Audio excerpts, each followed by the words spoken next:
Hey guys, tonight we begin with the remarkable lives and incredible resilience of medieval peasants, the everyday heroes who, despite the odds, managed to survive some of the coldest and most brutal nights in history. From makeshift insulation tricks to communal sleeping strategies, their story is one of grit, ingenuity, and determination. So before you get comfortable, take a moment to like the video and subscribe, but only if you genuinely enjoy what I do here. And let me know in the comments where you're tuning in from and what time it is for you. It's always fascinating to see who's joining us from around the world. Now, dim the lights, maybe turn on a fan for that soft background hum, and let's ease into tonight's journey together. When you think of medieval life, you might imagine jousting knights, grand feasts, and merry fairs. But for the average peasant, winter was less about merriment and more about, how do we not die tonight? It wasn't just a season. It was a test of endurance that came around every year, like an especially cruel teacher who didn't believe in second chances. Picture this. You're living in a tiny mud and stick hut, with walls so thin you could probably hear a bird sneeze from outside. No insulation. No windows, unless you count a small hole stuffed with animal skin. And definitely no thermostat wars with your siblings. The inside temperature of your home was usually just a polite couple of degrees above whatever the weather was doing outside. If it was freezing outdoors, it was politely slightly less freezing inside. Congratulations. Nights were the worst. Darkness swallowed everything. The wind howled like an angry ghost, and the fire in the hearth sputtered pathetically, doing its best but mostly just roasting the toes of whoever was sitting closest. If you were on the other side of the room, sorry, you might as well have been camping outside, with worse snacks. Clothing wasn't much help either. Peasants didn't own fancy fur coats or goose-down blankets. You had a couple of rough-spun wool tunics, maybe a cloak that smelled suspiciously of goat, and a hope that layering them would turn you into some kind of human onion. Spoiler, it didn't really work, and forget about snuggling under soft quilts. Beds were often nothing more than sacks stuffed with hay or straw, maybe with a few old rushes thrown in for good measure, and bonus, some fleas for extra company. Luxury, thy name is medieval peasant life. The cold wasn't just uncomfortable, it was dangerous. Frostbite, hypothermia, and general freezing to death were constant risks, especially for young children and the elderly. Every morning that you woke up still breathing was considered a minor miracle, and honestly, worth celebrating. Maybe with a slightly less frozen turnip for breakfast. So yes, surviving a medieval winter wasn't about comfort. It was about gritting your teeth, piling on every piece of cloth you owned, huddling with your livestock, and praying you didn't wake up with icicles hanging off your eyebrows. And the real adventure? It was just beginning. If you think your apartment is drafty because the window doesn't close properly, medieval peasants would like a word. Their homes weren't just drafty. They were basically very enthusiastic wind tunnels with a roof. Most peasant houses were what historians politely call wattle and daub construction. Translation? Sticks crisscrossed like a giant basket, smeared with a charming mixture of mud, straw, and animal dung. Yes, dung. They weren't trying to be gross. Dung was a cheap, sticky insulator. Plus, it was always readily available, shall we say. These walls, no matter how lovingly smeared, didn't stand much chance against a proper winter storm. The cold wind found every crack, every gap, and gleefully danced its way into the one-room homes, swirling around and making sure you never got too comfortable. Privacy? Absolutely not. Warmth? Not really. Character building? Definitely. And then there were the roofs. Thatched roofs looked picturesque, sure, but after a few months of rain and snow, they sagged, leaked, and occasionally let in the local wildlife. Nothing says pleasant evening, like a squirrel dropping onto your dinner. Windows, if they existed at all, were laughably tiny and usually covered with thin animal hides or wooden shutters. Glass was so expensive that even the lord of the manor probably couldn't afford more than a single tiny pane. And peasants. They were just happy if the wind didn't rip the cowhide right off the wall mid-blizzard. To make matters worse, floors were often just compacted dirt. When it rained or snowed heavily, mud seeped up through the ground, so technically you could say they had indoor water features, not that they appreciated it. In winter, every step inside your own home could feel like trudging across a frozen marsh. Cold from below, cold from above, cold from inside. It was a three-dimensional assault on your body heat. But medieval peasants weren't the type to whine. They packed gaps with moss, jammed old rags into the worst drafts, and huddled close to each other. Human insulation at its finest. Creativity, stubbornness, and a bit of sheep grease rubbed into the walls were often the only things standing between them and becoming medieval popsicles. Because if your house was falling apart, and your best protection against the elements involved mud and goat hair, well, at least you could laugh about it. Sort of. If your teeth weren't chattering too hard. As if the freezing air wasn't enough, medieval peasants also had to battle a silent enemy rising from below, the frozen ground itself. Floors weren't really floors back then. They were just slightly flatter patches of earth inside your home. Maybe if you were lucky, someone had thrown down some straw or old rushes to give you the illusion of comfort. But make no mistake, you were sleeping one insulted back away from the cold, hard dirt. And oh, that cold was relentless. It seeped up from the earth like an evil little ghost, worming its way through the straw into your bones, and straight into your very soul. If you dropped anything onto the floor during a winter night, congratulations, it was now part of the permafrost. Medieval peasants tried to fight this grim battle in a few ways. One method was layering thick mats of straw across the floor. If you could afford it, or, more realistically, if you could steal enough of it from your neighbour's field without getting caught, you might have a decent insulating barrier. But straw flattened fast, got mouldy even faster, and added an extra crunchy soundtrack to your already miserable nights. Some homes layered dried rushes onto the dirt instead. Every so often they would throw fresh rushes on top without cleaning out the old ones. Over time, this created a fascinating ecosystem of decomposing plants, fleas, and whatever mystery creatures decided to move in. It was basically medieval carpet padding. If your carpet was alive, slightly damp, and smelled like a wet dog.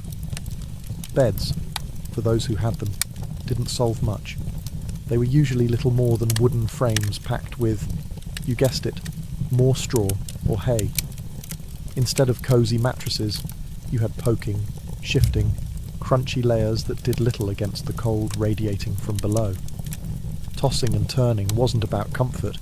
It was a desperate, awkward dance to keep blood flowing and avoid freezing one side of your body. The truth is, medieval peasants didn't conquer the icy ground so much as learn to live uncomfortably above it. A good night's sleep wasn't about dreams or softness. It was about waking up with all your toes still attached. And if you could pull that off, hey, you were doing better than most. If medieval homes had a single hero during winter, it wasn't the roof, or the walls, or even the brave layers of dirt and dung insulation. It was the hearth, a crackling, stubborn fire pit that served as the only real defence against the cold, the darkness, and the general gloom of medieval life. At the centre of nearly every peasant home was a simple fire. No fireplace with a fancy stone mantel, no neat chimney sweeping the smoke skyward. Instead, you had a basic pit or pile of stones, some half-burned logs, and enough smoke pouring into the room to make you wonder if you were slowly becoming a ham. That's right. Most homes didn't even have chimneys. Smoke just kind of did its best. It drifted out through small holes in the roof, cracks in the walls, or right into your lungs if it was feeling lazy that evening. It wasn't ideal for breathing, or your overall lifespan, but on the bright side, it did a great job of fumigating fleas and other unwanted guests. Who needs pest control when you're marinating in smoke 24/7? The hearth wasn't just about warmth either. It was the kitchen, the light source, and sometimes even the medieval version of a television. People sat around the fire telling stories, gossiping, or just staring into the flames because, frankly, there wasn't much else to do after sunset. Keeping the fire alive wasn't just a nice idea, it was mandatory. Letting the fire die out at night was like putting up a sign for the cold to come in and finish you off. Plus, reigniting a fire in winter wasn't as easy as striking a match. You had to work with flint, steel, kindling, and more prayers than you'd ever offered before. Everyone in the family had a duty, stoking the flames, watching the embers, adding peat, sticks, or if you were lucky, a precious piece of dry wood. It was a constant battle between human persistence and the smothering cold that wanted nothing more than to snuff you out. The hearth didn't guarantee survival, but without it, survival was downright impossible. It was a smoky, sputtering, often disappointing little fire. But in a medieval winter, it was the beating heart of hope. If there was one thing medieval peasants feared more than running out of ale, it was letting the fire go out overnight. Without that warm, flickering lifeline, the cold would creep in faster than a tax collector after harvest.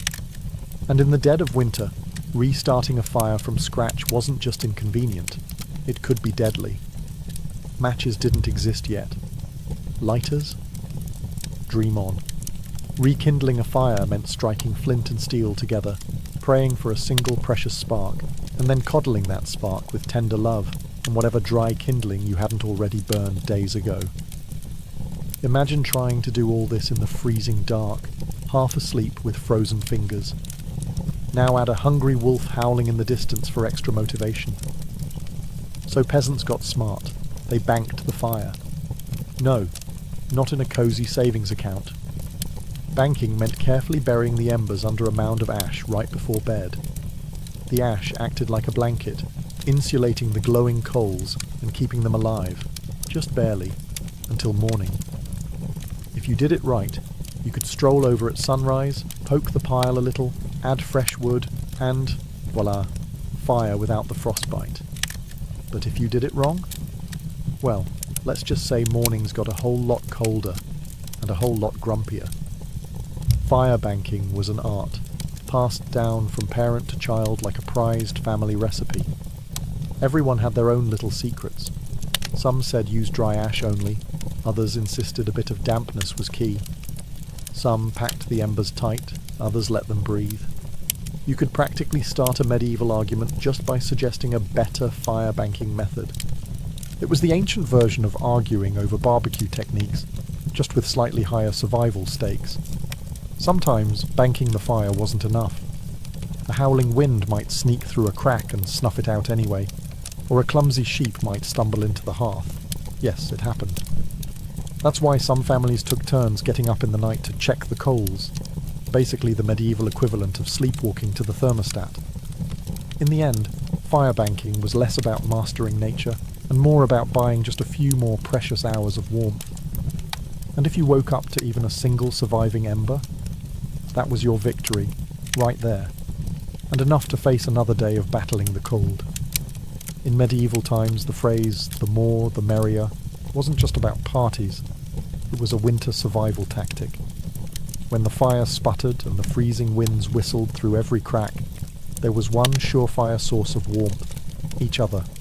And if that meant sleeping cheek to cheek with your entire family, neighbours, livestock, and possibly a very confused goose, so be it. Forget about personal space. Privacy wasn't even a concept. On the coldest nights, the goal wasn't comfort. It was, don't wake up frozen to the floor. Entire households piled into the warmest corner of the house, wrapped in whatever scraps of cloth they could find, and formed what could best be described as a desperate, snoring human lasagna. Younger kids squeezed in between parents, grandparents snuggled under the outer layers, and if Cousin Ethel showed up unexpectedly, well, there was always room for one more. If you were lucky, you got to sleep in the middle, where body heat radiated from all sides.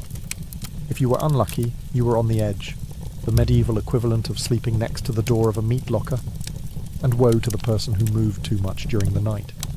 You shift once to get comfortable, and suddenly you've knocked Aunt Maud into the freezing draft by the wall. Congratulations, you're now the family villain. Sometimes even bedding was shared. A communal straw mattress that slowly flattened under the nightly weight of multiple generations. And because hygiene wasn't exactly winning any awards back then, let's just say it wasn't the most fragrant sleeping arrangement. But hey, when it's you versus frostbite, you stop being picky. Body heat wasn't just nice, it was strategic. Some medieval guides even recommended deliberately arranging the strongest, warmest people on the outside of the group, like human shields against the cold. Babies and frail elders were tucked deep in the centre, treated like the precious little heat generators they were. This wasn't just about survival, though. Over time, it became part of daily life, part of family bonding. Long winter nights huddled together led to storytelling, singing, and undoubtedly some very interesting conversations muffled under a shared wool blanket. So next time your sibling steals your blanket or your dog hogs the bed, just remember, at least you're not fighting for elbow space between a snoring uncle and a particularly judgmental goat.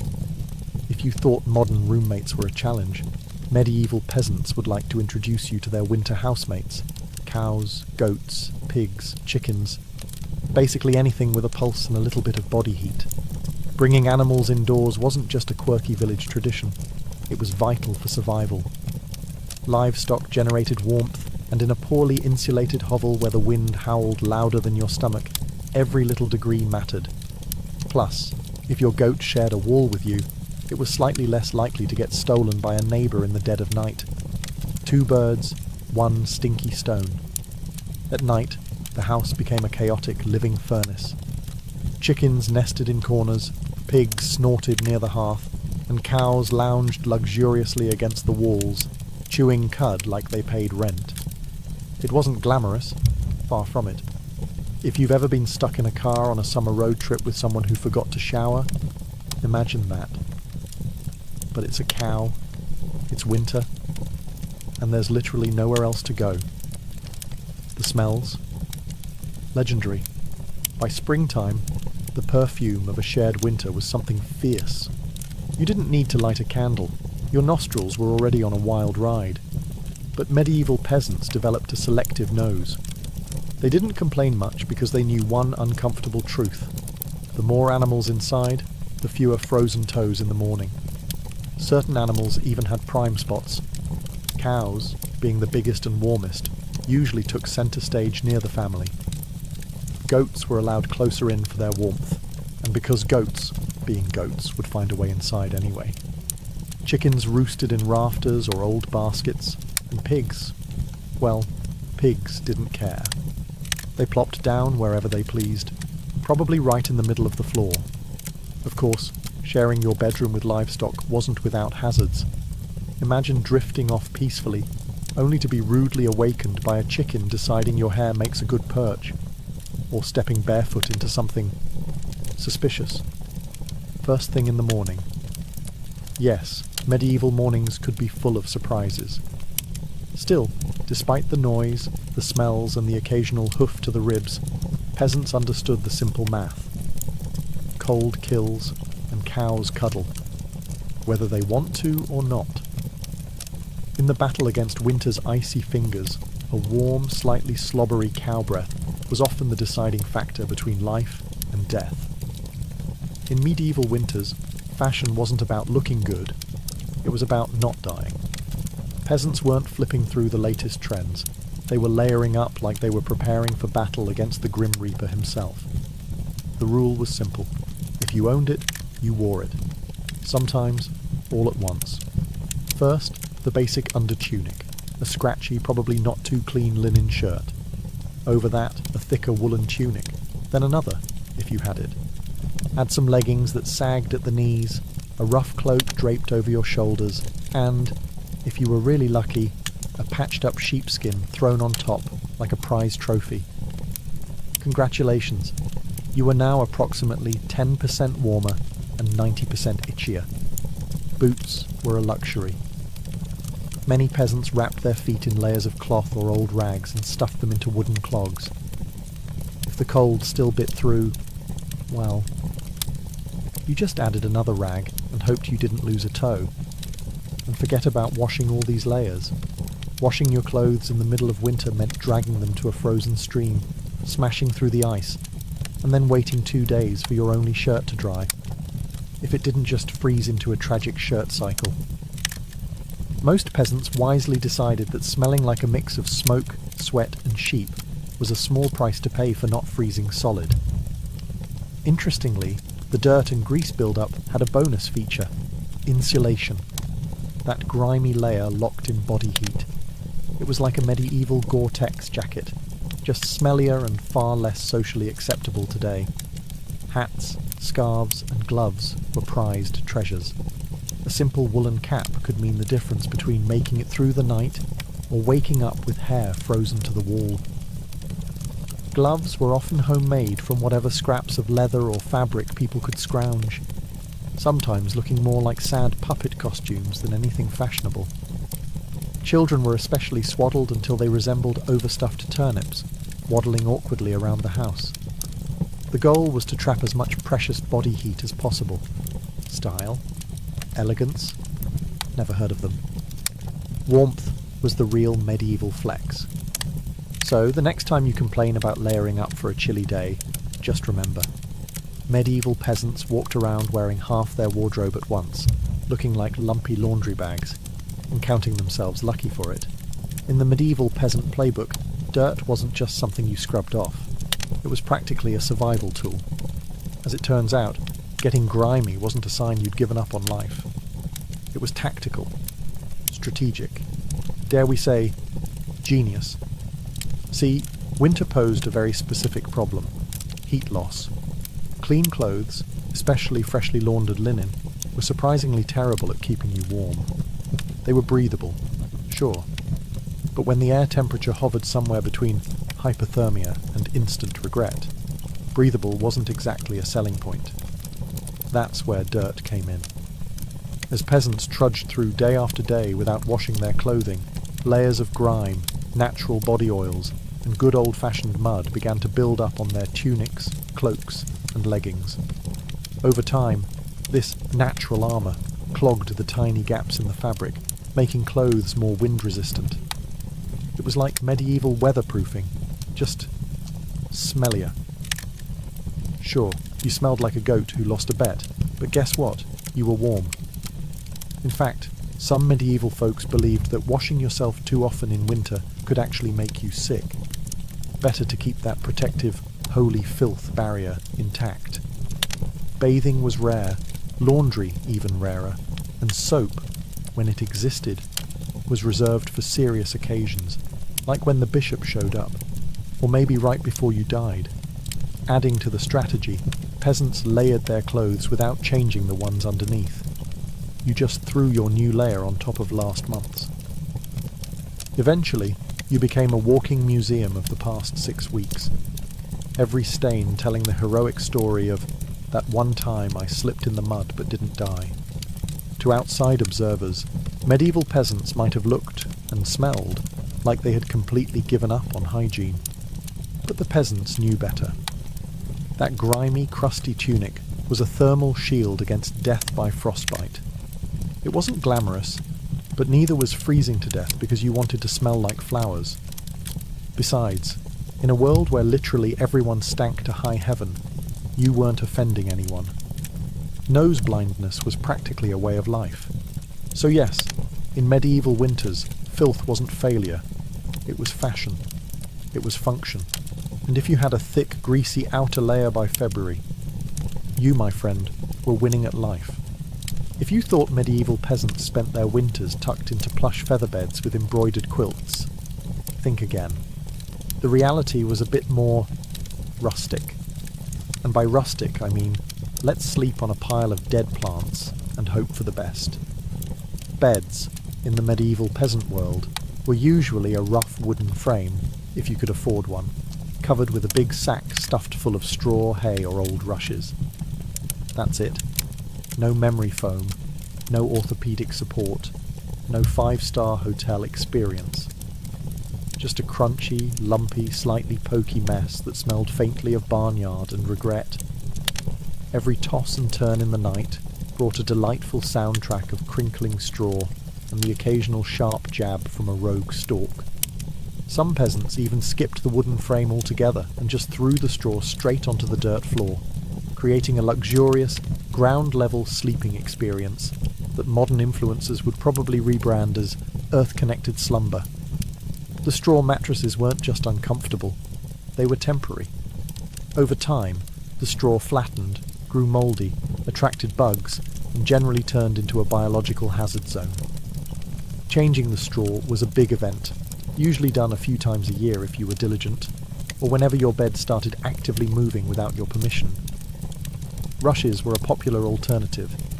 These long grasses were spread thick on the floor, sometimes mixed with herbs like lavender or rosemary to mask the overwhelming odour livestock aroma of daily life. Fresh rushes smelled lovely, for about a day. After that, they became part of the muddy, trampled landscape inside the house, blending seamlessly with dirt, food scraps, and whatever else wandered in. And let's not forget the bedfellows. Fleas, lice, and other charming critters loved straw bedding almost as much as the peasants did. If you woke up scratching more than you slept, congratulations. You were living the authentic medieval experience. Despite the hardships, these humble beds were lifesavers. Piles of straw provided a crucial insulating layer against the frozen earth, and clumping together atop them created pockets of shared body heat, medieval central heating at its finest. So, next time you sink into your soft, supportive mattress, just remember, somewhere out there, a medieval peasant is looking down at you from history, grinning through a mouthful of missing teeth and saying, "Must be nice." When you live in a house made of sticks, mud, and optimism, you quickly learn that winter breezes aren't just a nuisance, they're personal attacks. Medieval peasants didn't just fight the cold from the outside, they fought it from inside their own homes, armed with nothing but whatever they could cram into the cracks. And trust me, there were a lot of cracks. Walls warped, mud crumbled, thatch sagged. The cold seemed to find new places to sneak in every night, like a mischievous poltergeist with a grudge. Sealing up the house became an art form. Peasants stuffed gaps with moss, straw, scraps of old cloth, bundles of dry grass, and sometimes even animal hair. If it was soft, squishy, or vaguely insulating, it was jammed into a hole somewhere. Some particularly determined souls daubed extra layers of mud and dung over the outside of their walls as an annual winter project.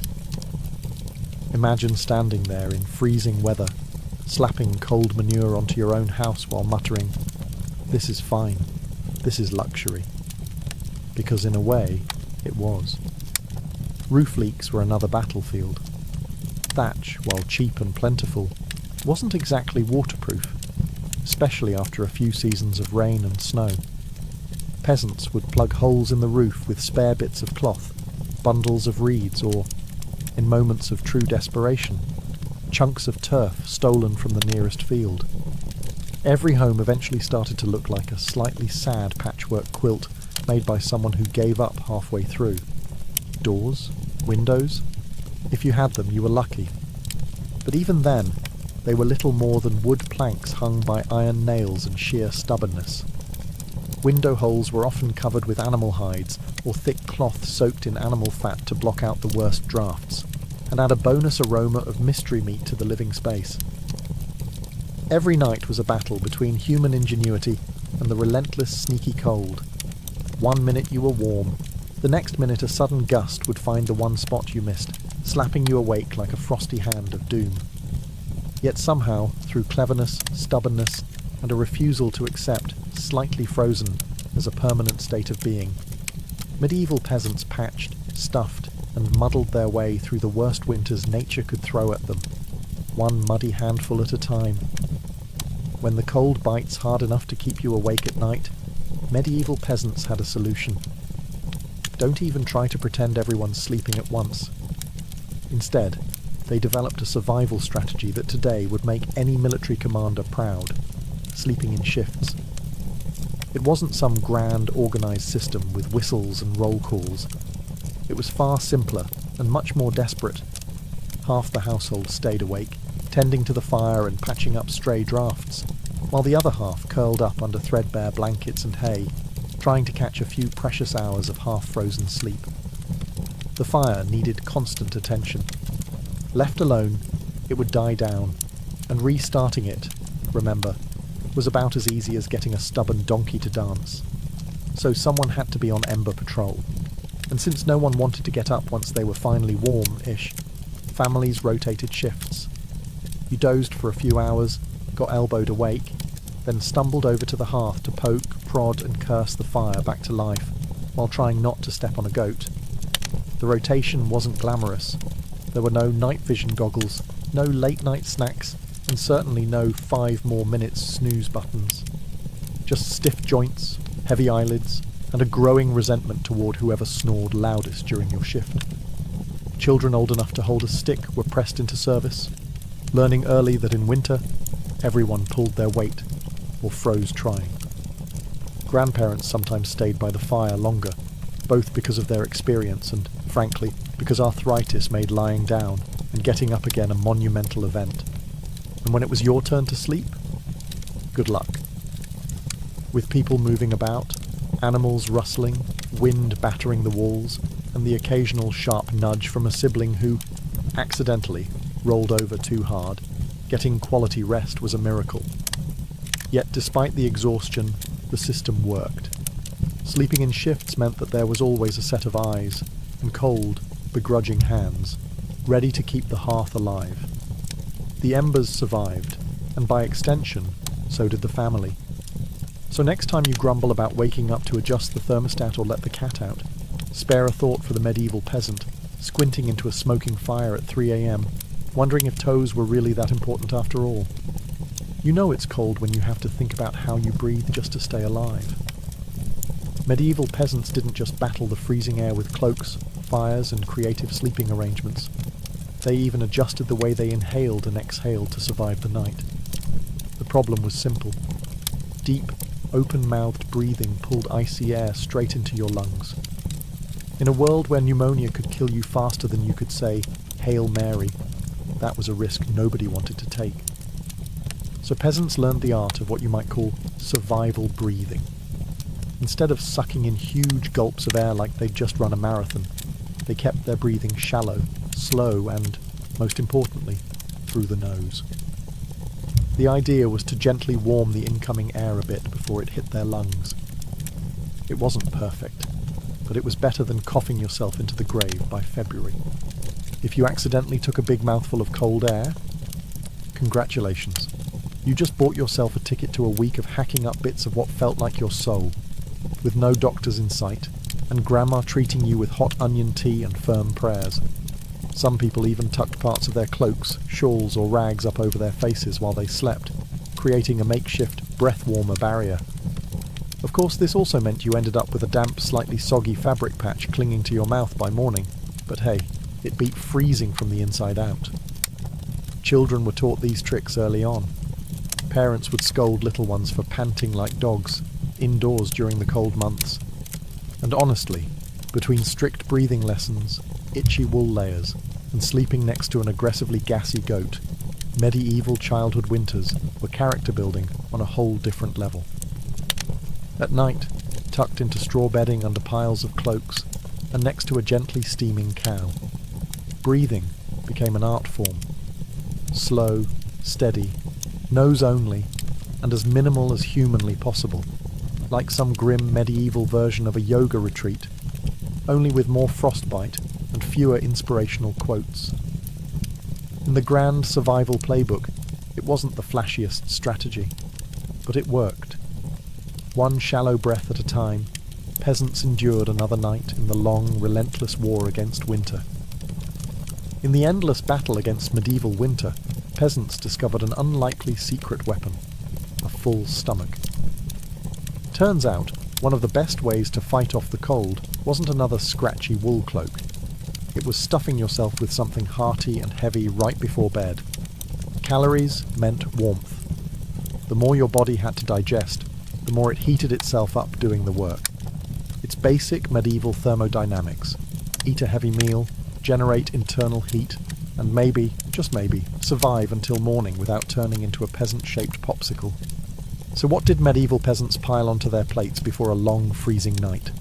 Think thick stews, heavy with root vegetables like turnips, onions and parsnips.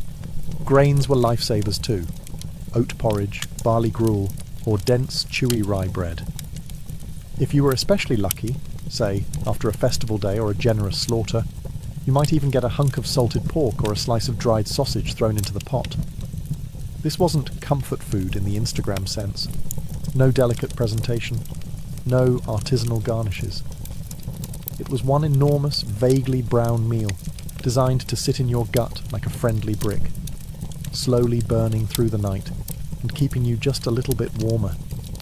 It wasn't just about eating a lot, it was about eating smart.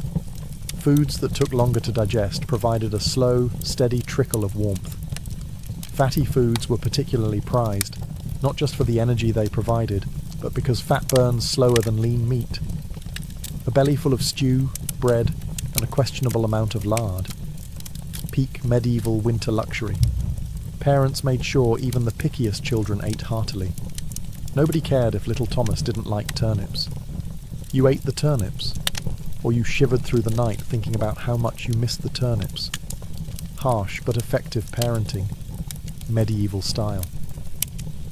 Of course, heavy nighttime eating came with its own hazards.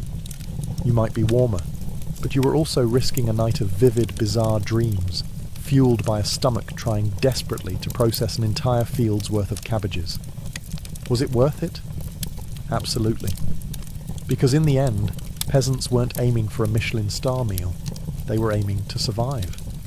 And if that meant going to bed full, bloated and breathing gently through your nose next to a steaming cow, well, that was just another night in the ongoing quest to see another frosty sunrise.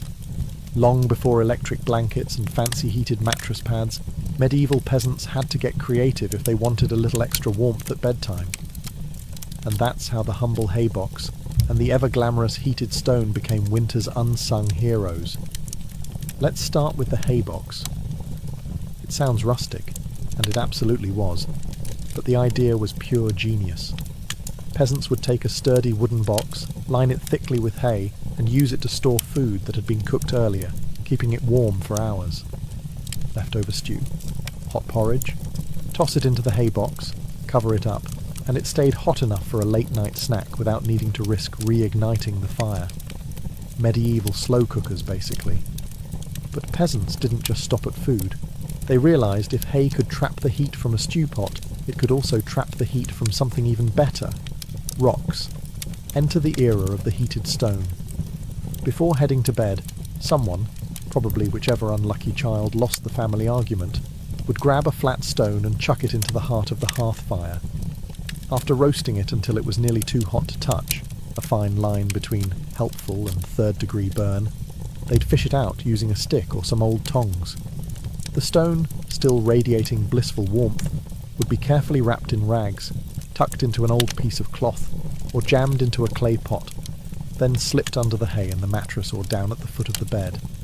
A medieval heating pad, ready to do battle against the frozen earth. Of course, there were risks. If you didn't wrap the stone properly, congratulations. You now had a small, localized house fire. And if you dropped it on your foot, well, let's just say winter injuries weren't always caused by slipping on ice. But when everything went right, that stone provided precious, comforting warmth that could last for hours. It wasn't luxurious, but when you lived in a half-frozen hut, luxury was defined as not waking up with icicles dangling from your nose. In the grand arsenal of medieval winter survival, a hot rock tucked into some hay might not sound glamorous, but for peasants clinging to whatever heat they could find, it was a tiny miracle. In a medieval peasant's home, the hearth wasn't just where you cooked dinner. It was practically a family member. A temperamental, smoky, sometimes uncooperative family member, sure, but still absolutely essential to survival, especially when it came time to sleep.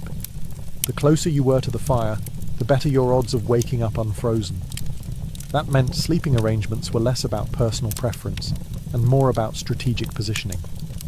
Infants, The elderly, and anyone sick or frail got first dibs on prime hearth real estate. Parents, older kids, and sturdier adults fanned out from there like human insulation layers. Being assigned a spot close to the fire wasn't just kindness, it was basic survival math. Babies were fragile heat generators, and elders were precious repositories of family knowledge, and, let's be honest, the best gossip. Protecting them with prime warmth was non-negotiable. But it wasn't all cosy toasting by the flames. Too close, and you risked waking up with your hair singed or your cloak smouldering suspiciously. Too far, and you were basically camping in an icebox. It was a delicate dance. Stay near enough to bask in the fire's glow, but not so near that you had to explain to your neighbour why you now looked like a half-cooked roast. The fire also didn't spread warmth evenly. It mostly roasted the people directly in front of it, while everyone else fought over the narrow cone of heat like cold lizards jostling for a sunbeam. If you were lucky enough to fall asleep facing the fire, you might have one blissfully warm side, and one side frozen so solid you could probably knock on it. Pets and livestock, of course, muscled in too. A dog might wedge itself between you and the fire, tail wagging dangerously close to open flame.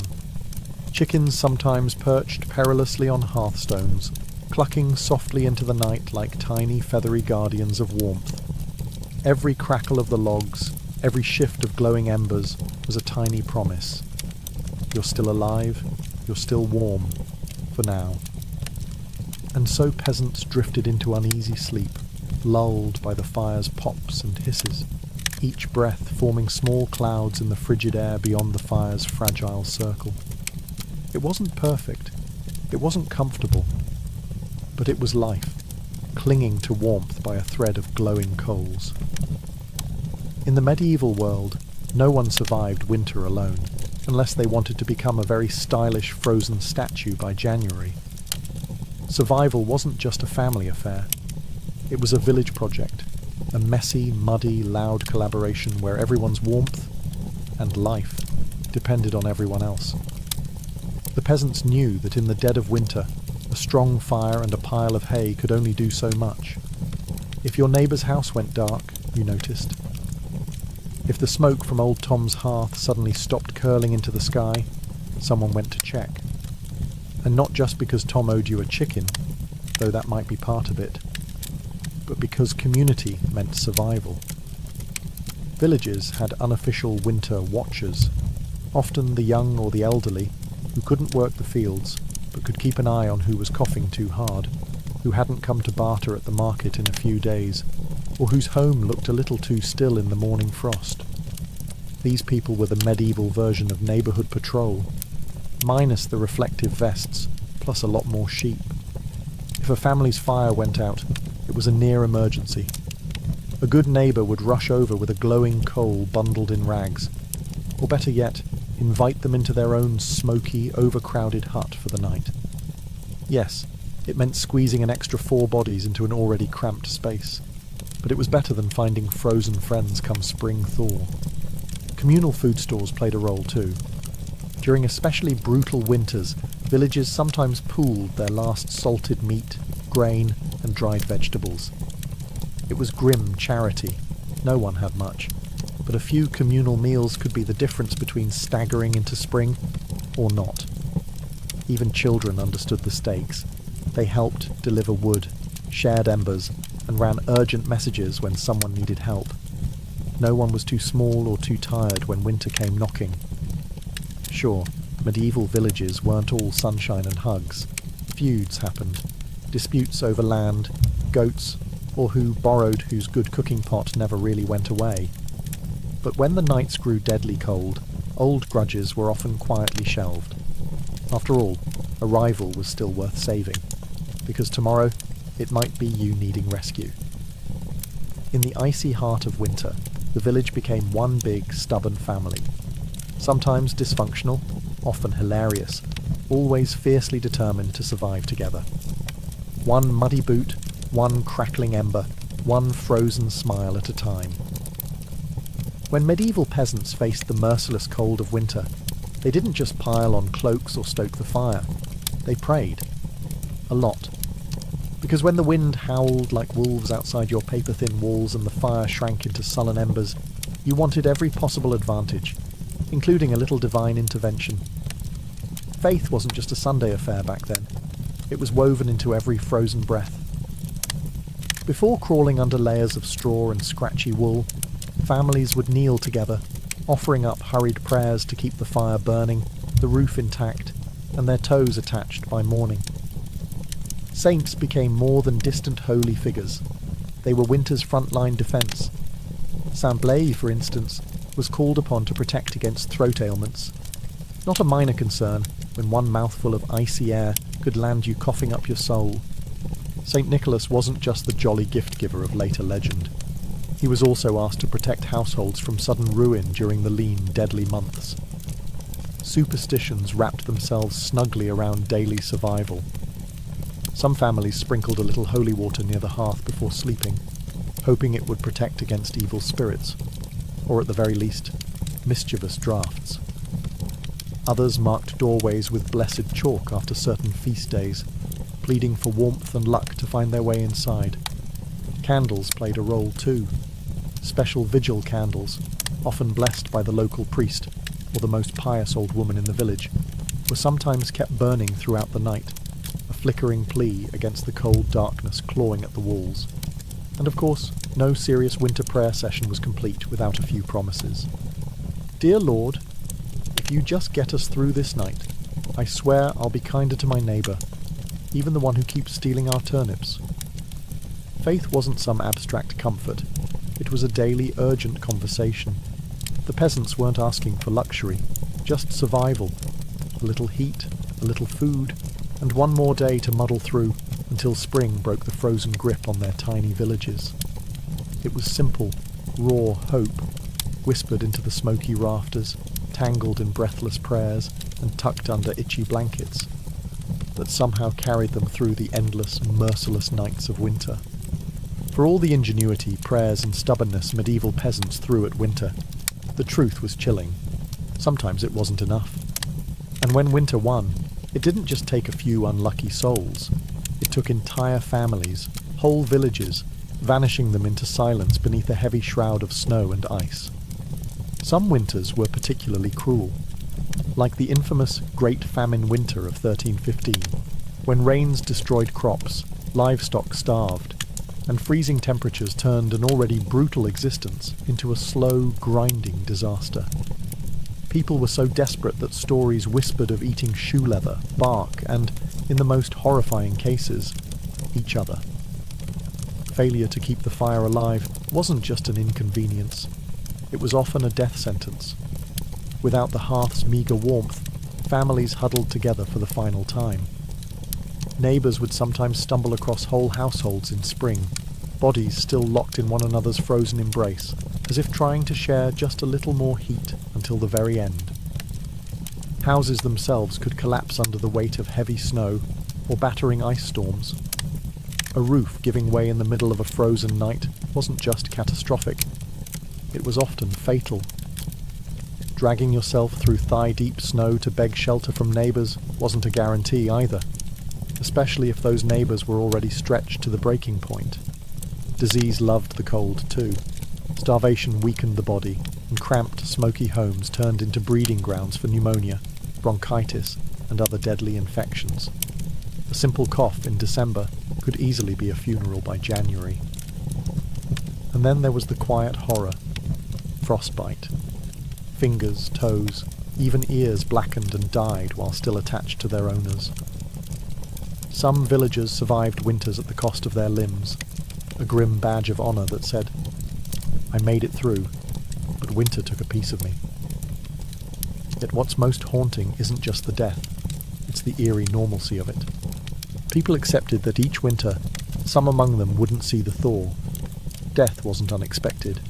It was just another neighbour at the door, wrapped in frost, waiting its turn. Even amid the bitter cold and constant threat, medieval peasants pressed on, stubborn, grieving, clinging to life. Because as long as there was one ember left in the hearth, one breath hanging in the frozen air, there was still a fight worth fighting. When we look back at medieval peasants, those muddy, frost-bitten survivors of endless winters. It's tempting to see only their hardships, the cracked hands, the frozen toes, the smoke-choked huts. But buried beneath all that struggle is something far more powerful, a legacy of raw, stubborn ingenuity and unbreakable endurance. They didn't have central heating, thermal jackets, or cozy memory foam mattresses. They didn't even have the luxury of assuming they'd survive until spring. But what they did have, and what they left behind, was the blueprint for resilience. Every hay-stuffed mattress, every hand-banked fire, every moss-crammed wall gap was a testament to human creativity under pressure. Faced with impossible odds, they didn't collapse in despair. They adapted.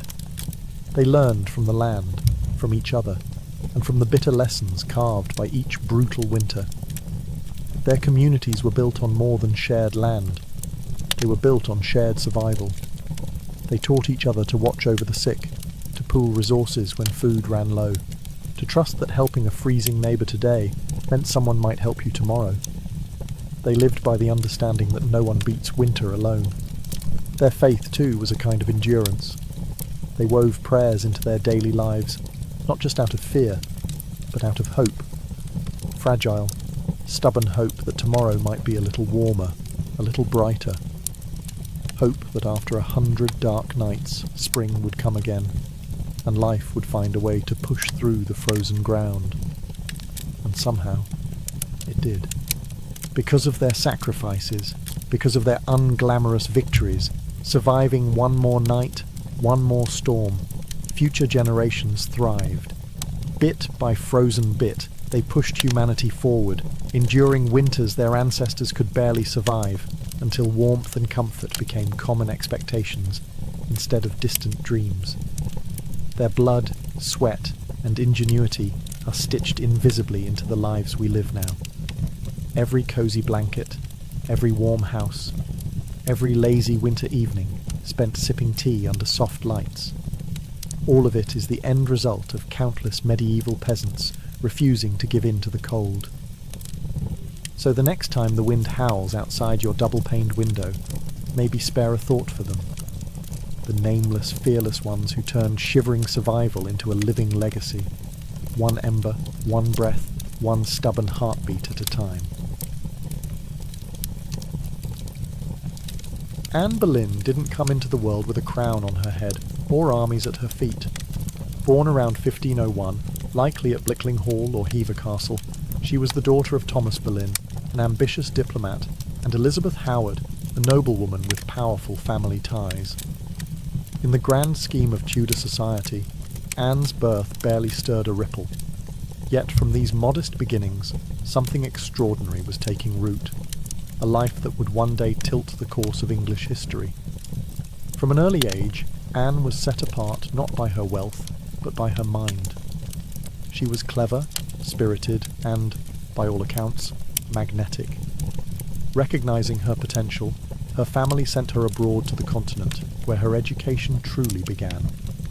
First, she served Margaret of Austria in the glittering court of the Netherlands, an experience few English girls could dream of. There, Anne absorbed the art of diplomacy, refined manners, and the subtle dance of European politics. But it was in France that Anne's brilliance was truly polished. She spent years in the sophisticated courts of Queen Claude and Queen Marguerite of Navarre, learning the language of influence, elegance, flirtation, wit. While other young women perfected their embroidery, Anne mastered conversation, intrigue, and the art of commanding attention without ever seeming to seek it. By the time she returned to England in the early 1520s, Anne was something rare, a woman who could rival the sophistication of continental courtiers while carrying the ambition of a rising English house. She wasn't a classic beauty, even her admirers admitted as much, but she was arresting. Dark eyes that sparked with intelligence, a quick, musical voice, a way of moving that suggested purpose just barely concealed beneath layers of courtly grace. Anne didn't just enter rooms, she changed their gravity. At a time when a woman's fate was often sealed by birth and marriage, Anne refused to drift quietly into obscurity. She had seen the power that charm and intellect could wield in foreign courts, and she intended to use that knowledge at home. Anne Boleyn was still a young woman then, clever, ambitious, untested. But history was already beginning to stir around her. The girl who returned to England was no longer just Thomas Boleyn's daughter. She was a player in a larger game, one that would soon engulf the crown itself. When Anne Boleyn returned to the English court, she was unlike anyone the nobility had ever seen. In a world full of pale-faced, modest English roses, Anne was a thunderstorm, electric, unpredictable, impossible to ignore. Her dark hair, bold eyes, and quick, sharp wit set her apart from the gentle, obedient ladies who filled the court of King Henry VIII. At first, she played the role expected of her, a maid of honour to Queen Catherine of Aragon. But even in the Queen's shadow, Anne's presence flickered like a candle too bright to snuff out. She danced gracefully, spoke French with the ease of a native, and laughed with a confidence few women dared display.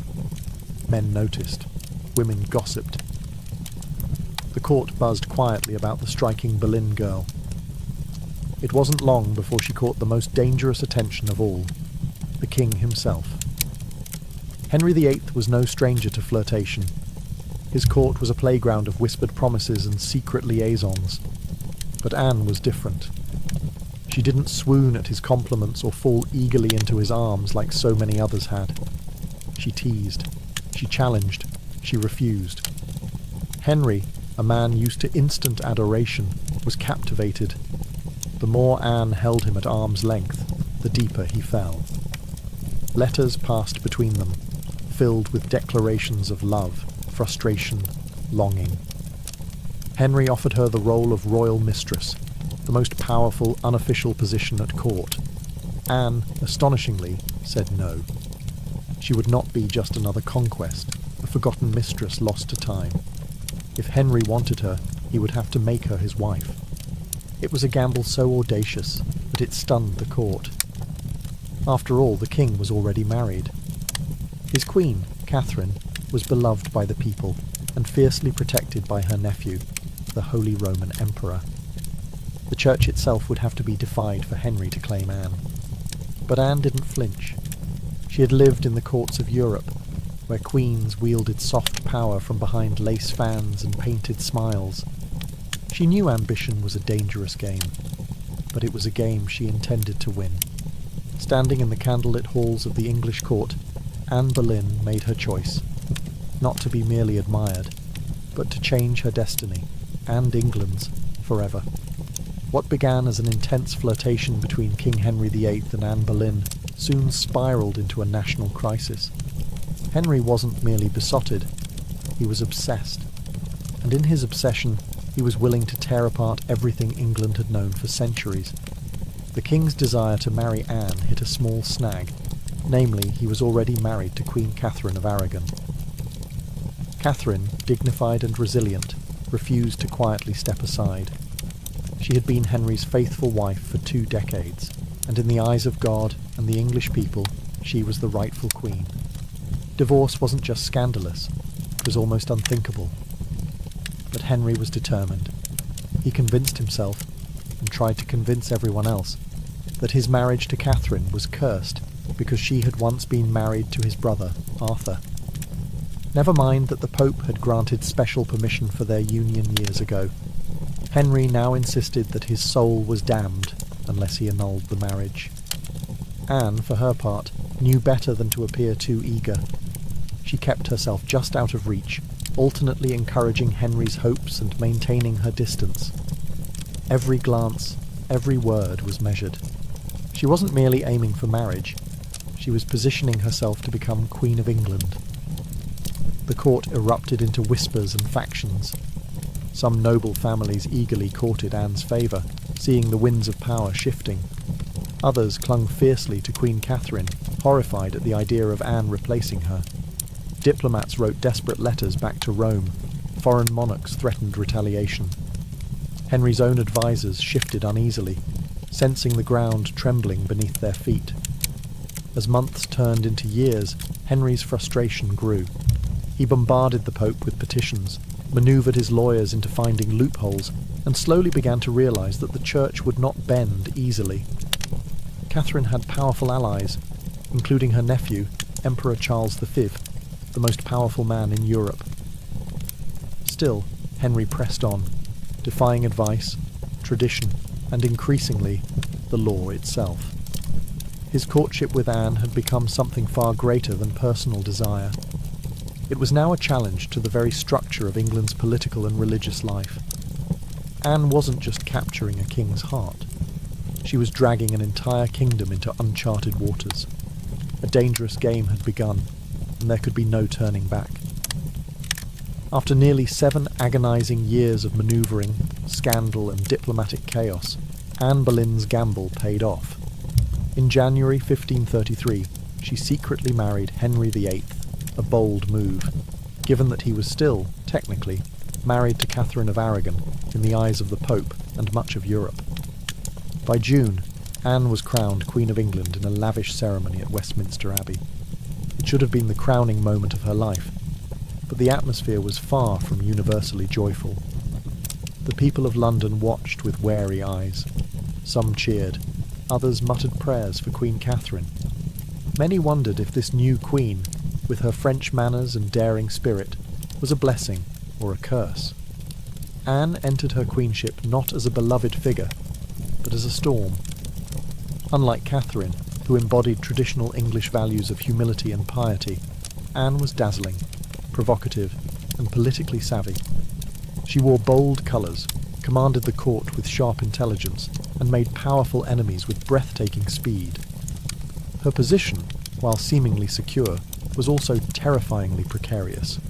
Everything rested on one thing: providing Henry with a male heir. Anne knew this as keenly as anyone.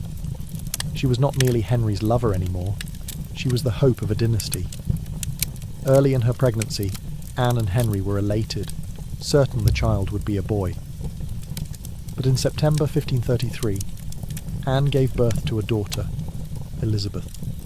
To Anne's credit, she masked her crushing disappointment with grace, insisting the next child would surely be a son. Henry, however, was less composed. His eyes, once full of adoration, now flickered with doubt. Still, for a time, Anne's star burned brightly. She reshaped the English court in her image, elevating her family to unprecedented heights and becoming the first queen in English history crowned with the sacred oil usually reserved for kings. Her influence was vast. Foreign ambassadors sought her favour. Courtiers reshuffled alliances to be in her good graces. The once obedient Henry began moving England officially away from Rome, creating the Church of England with himself at its head, all so that Anne's crown could not be questioned. Yet even in her triumph, dark clouds gathered. Friends whispered behind their hands. Rivals circled, waiting. And Henry, fickle and restless, was already beginning to look beyond the brilliant woman who had rewritten the kingdom for him. Anne had won the throne, but keeping it would demand more than charm, ambition, or even love. Anne Boleyn had climbed higher than almost any woman of her time. But the higher you rise, the harder the fall. Almost from the moment she placed the crown on her head, the cracks in her world began to show. At the heart of Anne's struggles was the pressure to produce a male heir. Her first child, Elizabeth, though bright and healthy, was not the son Henry VIII had hung his dynastic hopes upon, and the clock was ticking. Anne suffered multiple pregnancies in quick succession, but heartbreak followed. Miscarriages that left her physically weakened and emotionally battered. Each lost child chipped away at the foundation she had built. Henry, once passionately devoted, began to pull away, his disappointment carving rifts between them. Anne, never one to suffer in silence, argued, demanded, fought to keep her place. But Henry, a man who prized obedience as much as beauty, grew tired of her sharpness, her defiance, the very fire that had once drawn him in. Outside the royal chambers, enemies were gathering like wolves. Many nobles who had tolerated Anne's rise with gritted teeth now openly schemed for her downfall. Catherine of Aragon's supporters never forgave Anne for what they saw as theft and sacrilege. Even commoners whispered against her, calling her the Great Whore, blaming her for the schism with Rome and the heavy-handed changes that followed. And then came Jane Seymour. Quiet, demure, everything Anne was not. Jane captured Henry's wandering attention just as Anne's influence began to wane. Where Anne had dazzled him with brilliance and challenge, Jane offered soothing compliance. It was a dangerous shift, and Anne, perceptive as ever, saw it happening. She tried to reclaim her position, lavishing attention on Henry, promising more sons, begging for patience. But the king, ever fickle, had already begun imagining life without the woman for whom he had once torn a kingdom apart. Anne's political enemies, including Thomas Cromwell, once her ally, sensed the changing tide. They began laying the groundwork for a campaign of destruction, quietly gathering accusations, rumours, and witnesses. The woman who had played the dangerous game of ambition so masterfully was now losing ground. Anne had won her crown through cunning and courage. But in the brutal, shifting world of Henry's court, past victories meant little. Only fresh success mattered, and Anne's enemies were sharpening their knives. The queen who had shattered a kingdom would soon see how quickly a kingdom could shatter her. Anne Boleyn's enemies didn't attack her with armies or swords. They came with whispers, secrets, and carefully sharpened lies. In the back rooms of court, betrayal was brewing. Silent, patient, deadly. Thomas Cromwell, once Anne's greatest ally in the English Reformation, had turned against her. Their alliance had been built on mutual ambition, but now their interests clashed. Anne wanted reforms to help the poor and limit the power of greedy nobles. Cromwell wanted stability, favour with Henry, and no interference. Anne's boldness had made her dangerous, and in Henry's fickle heart, love had curdled into irritation, suspicion, and cold detachment. Anne had few true friends left. Even her charm, once her greatest weapon, now grated against the court's hunger for a gentler, more pliable queen. And Jane Seymour, quiet and calculating, waited just out of sight, the perfect contrast to Anne's fading fire. It was Cromwell who moved first. Knowing Henry was restless, knowing that the king wanted an exit but lacked a convenient excuse, Cromwell offered a solution. What if Anne could be removed, not by divorce, which would humiliate Henry, but by disgrace? The accusations were wild, monstrous even. Adultery, incest, conspiracy against the king. Anne, the proud, brilliant queen, painted as a betrayer, a temptress, a threat to the very crown she once redefined. Cromwell carefully gathered evidence, coaxing confessions under torture, twisting courtly flirtations into damning testimony. Several men, including Anne's own brother, George Boleyn, were arrested. The charges made little sense. They were riddled with contradictions and impossibilities. But in Henry's court, truth was whatever the king needed it to be. Anne, sensing the tightening noose, fought desperately. She appealed to Henry's memory, to the love they had once shared. But it was no use. The man who had once torn England apart for her now refused to meet her eyes. In May 1536, Anne was arrested and taken to the Tower of London. As the great gate slammed shut behind her, she knew the truth. She was no longer a queen. She was a prisoner, a pawn trapped in the brutal game she had once played so masterfully. Betrayal had sealed her fate. And now, alone in the tower, Anne Boleyn waited for the final move. Anne Boleyn stood in the great hall of the Tower of London, facing a tribunal of nobles, many of whom owed their very titles and fortunes to her rise. Now, they sat in judgment, cold and watchful, prepared to erase the woman who had once changed the destiny of England. The charges against her were shocking. Adultery with multiple men, including her own brother, George Boleyn. High treason. Conspiracy against the king. In another world, such accusations against a queen would have been unthinkable. But here, now, they were simply theatre. A grim performance designed to give Henry VIII exactly what he wanted. Anne's downfall wrapped in a thin veil of legality. Anne defended herself with the same fire that had once won Henry's heart. She denied every accusation with intelligence, precision, and an unwavering composure that astonished even her enemies. She reminded them that she had been crowned with sacred oil, chosen by God, and anointed as Queen of England. She reminded them of her loyalty, her sacrifices, her love. But it was all for nothing. The verdict had been decided long before Anne set foot in the courtroom. The trial was a spectacle for the court and for the people, a public unmaking of a once unbreakable woman. Witness after witness, many coerced or bribed, spoke damning words. Dates and places contradicted each other. Evidence was flimsy when it existed at all.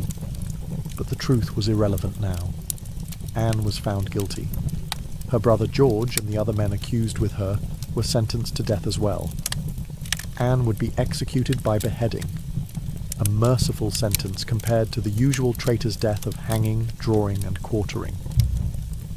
When the verdict was read, Anne did not break. She stood tall, her face pale but her spirit fiercely intact. In those final moments before being led back to her cell, she spoke clearly, declaring that she was prepared to die, and prayed that God would have mercy on her soul. As the heavy doors of the hall closed behind her, the court exhaled in relief. The storm Anne had been, brilliant, dangerous, unforgettable, was nearly over. But even then, they did not understand. They were not erasing Anne Boleyn. They were immortalizing her, in betrayal, in tragedy, and in legend. After her trial, Anne Boleyn was returned to the Tower of London, not as the triumphant queen who had once commanded England, but as a condemned prisoner awaiting death.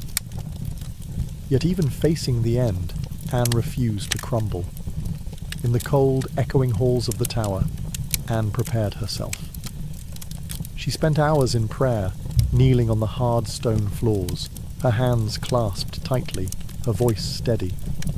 She confessed to no crimes because she believed she had committed none.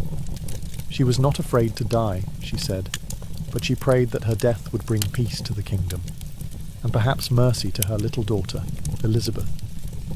Her ladies-in-waiting, those few who had stayed loyal, wept in private. Anne comforted them instead of the other way around. She joked bitterly at times, that she would be remembered as a queen who had lost her head. In her dark humour was the stubborn spark that had made her unforgettable. Henry VIII, meanwhile, showed no sign of mercy. He had already turned his attention to Jane Seymour. Even before Anne's execution date was finalised, Henry was arranging his next marriage. For Anne, this final betrayal, from the man who had once torn down a kingdom for her, must have been the deepest cut. On May 18th, 1536, Anne was told she would die the next morning. She slept little that night. Instead, she spent her final hours in prayer, asking God for forgiveness for all who had wronged her, and perhaps for herself, for the ambition and pride that had led her here. Henry, with a flicker of royal kindness, had arranged for a French swordsman to carry out the execution, faster, cleaner, less brutal than an axe. It was a small mercy, bought perhaps more for the king's conscience than for Anne's comfort. At dawn, Anne dressed carefully for her final moment. A dark grey gown of damask trimmed with fur, a crimson kirtle beneath, colours of dignity, of sacrifice.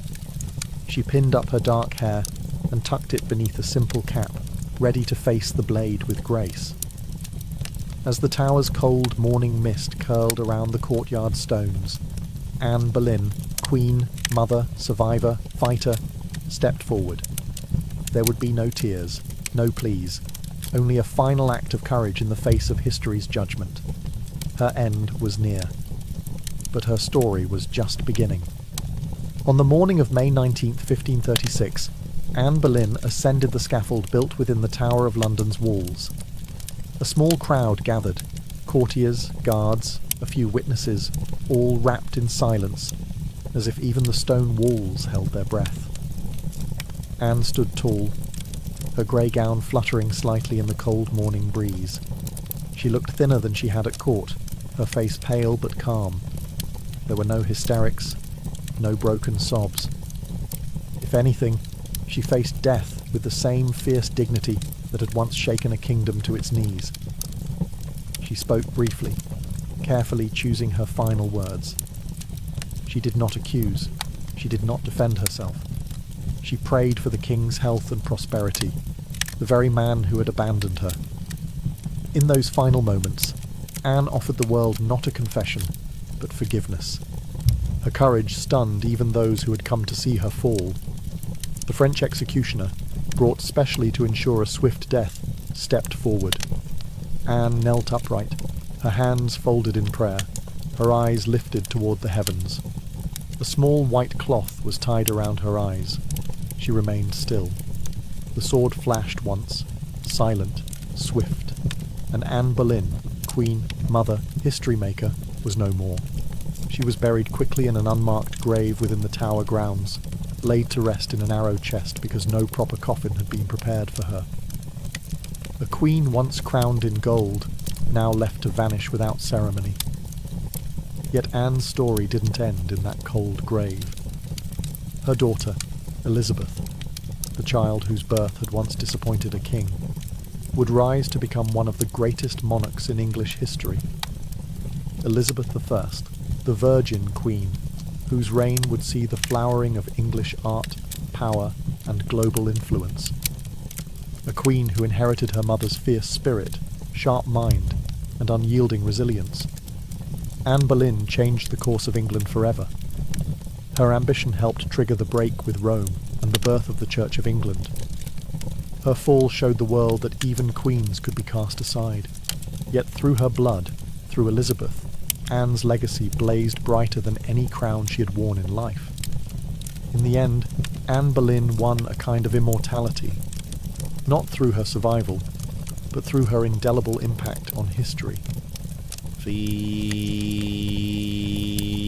the early 1770s, the American colonies simmered like a pot left too long over a roaring fire. The relationship with Britain, once seen as the proud mother country, had soured into resentment, suspicion, and growing fury. It hadn't started with tea. Years earlier, the Stamp Act had enraged colonists by placing taxes on everything from newspapers to playing cards. That was followed by the Townshend Acts, taxing essentials like paper, glass, and paint. Each new law, passed thousands of miles away by a parliament in which the colonists had no representation, was like another spark landing in dry brush. At first, the anger showed itself in polite petitions and fiery pamphlets. Colonial assemblies drafted formal protests. Merchants organised boycotts. Writers like Samuel Adams and John Dickinson filled newspapers with passionate arguments about liberty and rights. But as time wore on, frustration deepened into something darker. A slow realisation that Britain wasn't listening. Worse, Britain didn't care. Many colonists clung to the hope that if they just made enough noise, if they just reasoned hard enough, Parliament would repeal the taxes. And sometimes they did. The Stamp Act was famously repealed after loud colonial protest. But every small victory was followed by new legislation, new taxes, new insults. It wasn't about the money. It never really was. The taxes themselves were modest by British standards. What infuriated the colonists was the principle.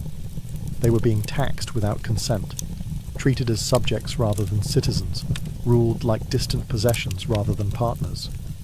Boston, more than any other city, became the beating heart of resistance.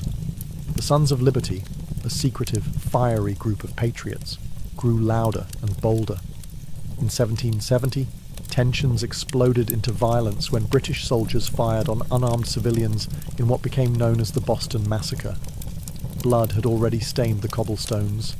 Trust was a thing of the past. By 1773, the colonies were teetering on the edge. A final insult would tip them into open defiance. And it came, not in the form of soldiers or new laws or armies, but in the quiet, seemingly harmless shape of crates stacked with tea. The colonists didn't know it yet, but the night that tea floated in the cold waters of Boston Harbor, the world would change forever. In 1773, Parliament made a critical miscalculation. Believing the American colonies would quietly accept cheaper tea, they passed the Tea Act, a law that was supposed to save the struggling British East India Company and incidentally reassert Britain's right to tax the colonies. On paper, it looked like a good deal. The Tea Act allowed the company to sell tea directly to the colonies, cutting out the middlemen, slashing prices, and offering a luxury product at a bargain. A few pennies cheaper. What could possibly go wrong? Everything. Because the problem wasn't the price of tea, it was the principle behind it. The Tea Act left the hated tax on tea firmly in place. Accepting the tea, even at a discount, would mean acknowledging Parliament's right to tax the colonies without their consent. To many Americans, that was unthinkable, a surrender of the liberties they had fought to protect for more than a decade. The news of the Tea Act spread like wildfire through the colonies. Merchants fumed. They saw their livelihoods threatened by a monopoly that would crush local trade. Patriots raged at the hidden message. The Crown still believed it could do whatever it pleased. In Boston, the reaction was especially fierce. Already a city scarred by the Boston Massacre and years of economic hardship, Bostonians recognized the Tea Act for what it was, a trap disguised as a bargain. Refusing the tea became a matter of honor, a litmus test for loyalty to the cause of liberty. Public meetings swelled. Newspaper columns burned with fiery rhetoric. Groups like the Sons of Liberty, led by Samuel Adams and others, organized boycotts, vowing that no East India Company tea would be unloaded, sold, or drunk on American soil. All across the colonies, ships carrying the controversial tea were turned away by local resistance. In ports from New York to Charleston, the message was clear. We will not be bought. But in Boston, fate twisted differently. 3 ships, the Dartmouth, the Eleanor, and the Beaver, arrived, anchored in the harbour, and sat there, refusing to leave. Royal officials insisted the tea be unloaded. The colonists refused. A deadlock grew, taut as a drawn bowstring. The tension was unbearable. A single act would break it, and history would never be the same again. As the British tea ships sat stubbornly anchored in Boston Harbour, the city itself transformed into a powder keg. Every day that passed without resolution tightened the tension. Boston wasn't just resisting, it was preparing for a fight. In taverns, churches, and public squares, angry colonists debated what to do. The Sons of Liberty, led by fiery voices like Samuel Adams, John Hancock, and Paul Revere, moved swiftly to organise resistance. They posted public notices calling on citizens to boycott British tea and held raucous meetings that swelled with farmers, artisans, and merchants alike. Each gathering added fuel to the fire. The Old South Meeting House became the nerve centre of the resistance. Thousands crammed into the wooden hall, their breath fogging the air, their voices rising in defiance. Here, resolutions were passed, speeches were made, and tempers boiled. Each vote against the unloading of tea was another hammer blow against British authority. But while the people of Boston stood united, the clock was ticking. British law demanded that imported goods, like tea, be unloaded and the tax paid within 20 days. If the ships remained after the deadline, customs officials would seize the cargo and the tax would be collected by force. The Sons of Liberty understood that once the tax was paid, even under protest, the principle would be lost. It wasn't just about the tea anymore. It was about whether the colonies would accept being treated as subjects without rights, or whether they would stand and fight for their future. Meanwhile, the Royal Governor of Massachusetts, Thomas Hutchinson, dug in his heels. He refused to let the tea ships leave without unloading their cargo, demanding that the law be obeyed, colonial outrage be damned. To him, backing down meant admitting that mobs, not monarchs, ruled the colonies. Boston's standoff became a spectacle. Every man, woman, and child knew that something was coming.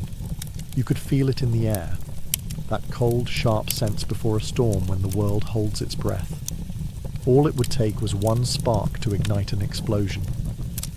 and somewhere among the crowded streets and crowded hearts of Boston, a decision was quietly taking shape, a plan that would echo across oceans and empires. December 16th, 1773, dawned grey and cold over Boston, a city balanced on the edge of history. For nearly 3 weeks, the tea ships had sat in the harbour like ticking bombs. Now, the final deadline had arrived.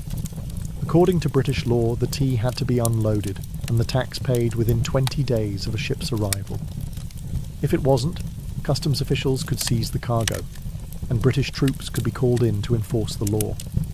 Everyone knew it. Everyone knew what was at stake. If the tea came ashore, the principle was lost. If the colonists allowed it, even once, their cause, their claim to rights and liberty, would unravel. That morning, thousands of Bostonians and nearby colonists packed into the Old South Meeting House, the largest building in town. Some had walked miles through the icy countryside to be there. The meeting was so packed that men spilled out into the streets, straining to hear the fiery speeches echoing through the halls. Samuel Adams, the iron voice of rebellion, presided over the gathering. Speaker after speaker rose to denounce the Tea Act, to cry out against tyranny, to urge immediate action. But even among the defiants, uncertainty hung heavy. What could be done without sparking outright war? How could they stop the tea without opening the floodgates to brutal retaliation? As the afternoon wore on, riders galloped in with grim news. Governor Thomas Hutchinson remained unmoved. The ships would not be allowed to leave without unloading. The tea would be seized, the tax collected, the king's law enforced. The crowd buzzed with fury. The walls of the meeting house seemed to shudder with the force of it. Yet Samuel Adams stood calmly and spoke the words that signalled the end of debate. This meeting can do nothing more to save the country. A simple sentence. But everyone knew what it meant. There would be no more petitions, no more compromises. Action would be taken. Outside, a war whoop cut through the gathering gloom, the signal. Men disguised themselves quickly, smearing soot on their faces, donning blankets and feathers in crude imitation of Mohawk warriors. It wasn't about fooling anyone. It was about creating a symbol, a message no one could mistake. The deadline had passed. Boston would answer not with words, but with defiance. As twilight deepened over Boston on December 16, 1773, the quiet streets began to stir. Figures moved through the shadows. Ordinary men cloaked in rough blankets, their faces blackened with soot, some adorned with feathers. They weren't trying to fool anyone into believing they were real Mohawks. Their disguise was symbolic, an act of shedding their old identities, of taking a stand as something new, something fierce. By the dozens, they made their way to Griffin's Wharf, where the 3 tea ships, the Dartmouth, the Eleanor, and the Beaver, lay anchored. The harbour water churned cold and dark beneath them, thick with the sharp bite of winter air. There was no shouting, no drunken chaos. This was not a riot. It was a mission, carried out with calm, ruthless precision. Armed with hatchets and clubs, the disguised colonists swarmed the ships, overwhelming the few crew members still aboard. No harm came to the sailors. They were pushed aside, watched in silence as the operation began. Men split open the wooden chests with practiced blows, the fragrant smell of fresh tea spilling into the cold night air. Others heaved the crates overboard, their heavy splashes echoing across the still waters of the harbour. Chest after chest, 342 in total, was broken and dumped, until the black water swirled with thousands of pounds of tea leaves. Spectators watched from the wharf, silent, awed. British guards stationed nearby made no move to intervene. Whether from confusion, sympathy, or fear of escalating violence remains unclear. Some accounts suggest that even among British loyalists there was an understanding. Something had shifted, and there would be no stopping it tonight. The discipline was extraordinary. No cargo was stolen. No one raided the ships for valuables. Only the tea, the hated symbol of British oppression, was targeted. In a town where hunger and hardship were daily realities, the men could have easily turned the protest into an excuse for looting. They did not. When it was over, the harbour resembled a great, swirling cauldron, filled with torn chests and soaking tea leaves. The smell of the sea mixed with the sharp tang of smashed tea, filling the night air with a strange, bittersweet scent.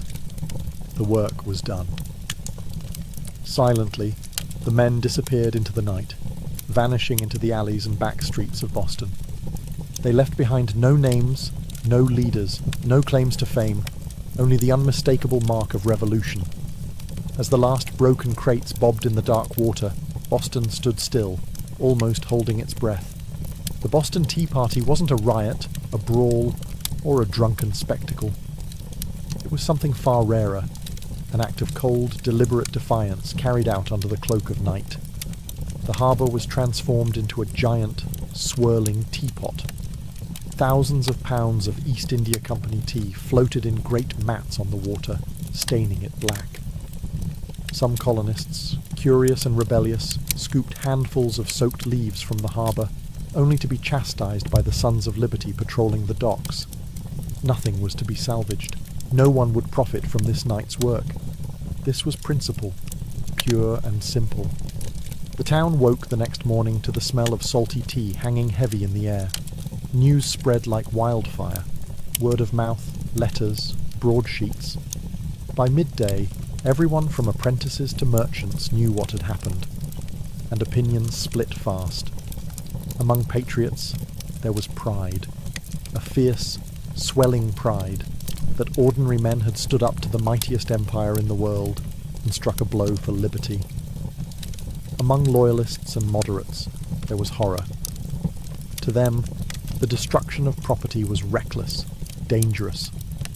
Had the colonies crossed a line they couldn't walk back from? Governor Thomas Hutchinson raged in his mansion, furious not only at the destruction but at the message it sent. If the king's authority could be defied so brazenly in Boston, where else might rebellion spark? British officials were stunned. They had expected protests, boycotts, maybe another riot like those that had broken out over the Stamp Act. They hadn't expected organised, disciplined revolutionaries to calmly destroy tens of thousands of pounds of royal property without so much as breaking a window.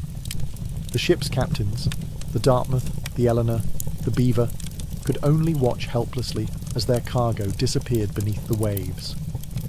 In the official ledgers, the night's loss would be tallied at over 10,000 British pounds, a fortune.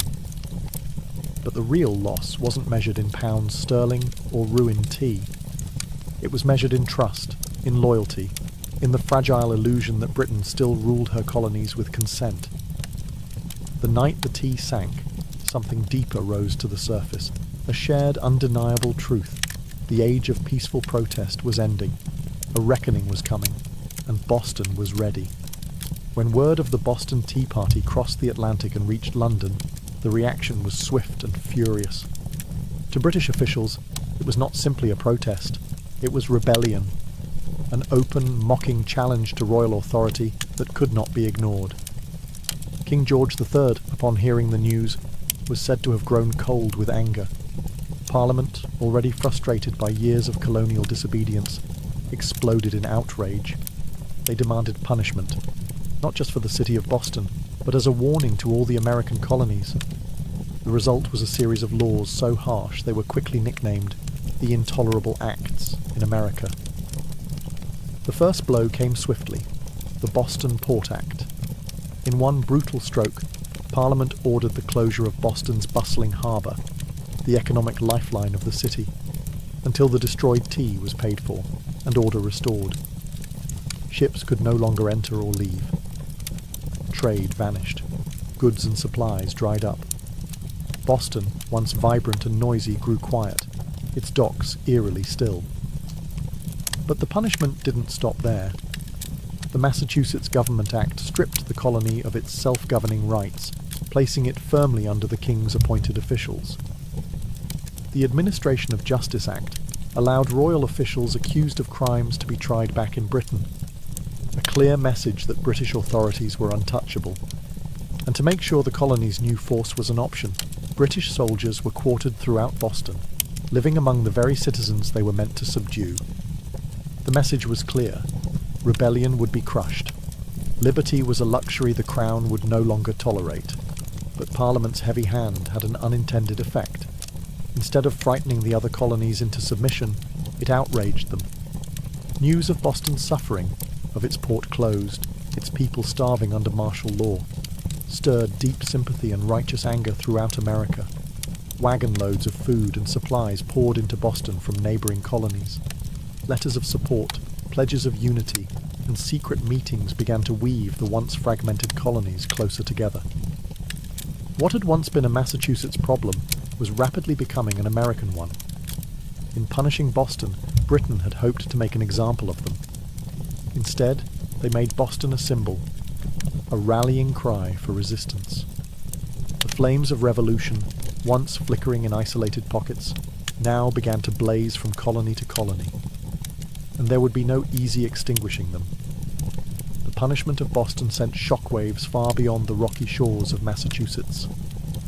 Across the 13 colonies, outrage turned into something far more dangerous for Britain: unity. For years, the colonies had acted like distant cousins, bickering and competing, separated by geography, religion, and trade rivalries. But when Parliament slammed Boston's harbour shut and stripped Massachusetts of its self-governance, Americans across the continent realised if it could happen to Boston, it could happen to anyone. From Virginia to Pennsylvania, South Carolina to New Hampshire, the response was swift. Colonists sent wagons full of food, supplies, and letters of solidarity to the suffering people of Boston. Town meetings buzzed with anger. Newspaper printers worked day and night to spread the news. The fight was no longer Boston's alone. It was everyone's. And so, in September 1774, something unprecedented happened. The First Continental Congress convened in Philadelphia. For the first time, representatives from 12 of the 13 colonies gathered under one roof to discuss a unified response. Men like George Washington, Patrick Henry, John Adams, and Samuel Adams, once merely regional figures, now stood together as architects of a movement that was growing larger by the day. Their goal, at least officially, was not yet full independence. Most still hoped for reconciliation, for a return to the old relationship of mutual respect under the British Crown. But beneath the polite debates and carefully worded petitions, a deeper understanding was taking root. The colonies could no longer afford to stand separately. At the Congress, they agreed to a sweeping boycott of British goods. They pledged mutual support in the face of further British aggression, and they made it clear any attack on one colony would be considered an attack on all. In taverns and meeting houses across the continent, ordinary people began using words that had once been whispered only in private: unity, resistance, liberty. In bringing the hammer down on Boston, Britain had imagined it would crush rebellion. Instead, it had welded the colonies together into something far more dangerous, a people who, despite their differences, were beginning to think of themselves not as scattered provinces, but as Americans. The winds of revolution were no longer just stirring. They were gathering into a storm, and it was too late for Britain to stop it.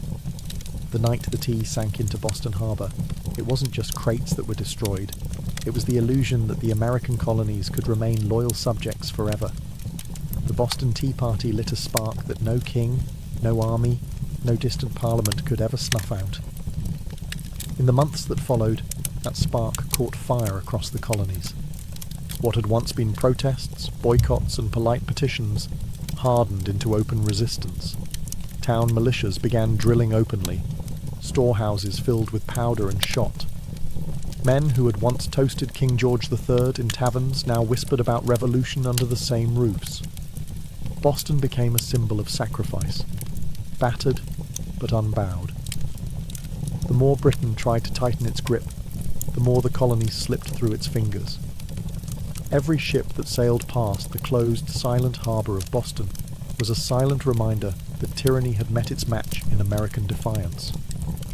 When Parliament passed the Intolerable Acts, they intended to make an example out of Boston, to scare the other colonies into submission. Instead, they had created a martyr city, a rallying cry. From Georgia to New Hampshire, colonists realized that their fates were tied together. Resistance was no longer about tea. It was about survival, identity, freedom. By the spring of 1775, the tension reached a boiling point outside Boston, in the villages of Lexington and Concord. British troops, sent to confiscate colonial weapons, instead found armed farmers, ordinary men ready to defend their rights with musket fire. The first shots of the American Revolution rang out, a direct line traced back to the moment when men chose principle over profit and dumped a fortune's worth of tea into the harbour. The Boston Tea Party showed the world that revolution doesn't always announce itself with trumpets and banners. Sometimes it starts quietly, with a small group of determined people standing in the cold, choosing defiance over fear. In dumping the tea, the colonists weren't just rejecting a tax. They were rejecting an empire. And though the road ahead would be bloody, bitter, and uncertain, one thing had become clear that night in Boston Harbour. The American colonies were no longer loyal subjects. They were something new, something dangerous. They were revolutionaries. And they were just getting started. All before the towering pyramids of Giza, before Mesopotamian cities buzzed with life, before Stonehenge stood against the sky, there was Corral. Hidden away in the dry valleys of coastal Peru, Corral rose in silent majesty nearly 5,000 years ago, then faded into near-complete oblivion, swallowed by sands and forgotten by history. For centuries, the world did not even know it existed.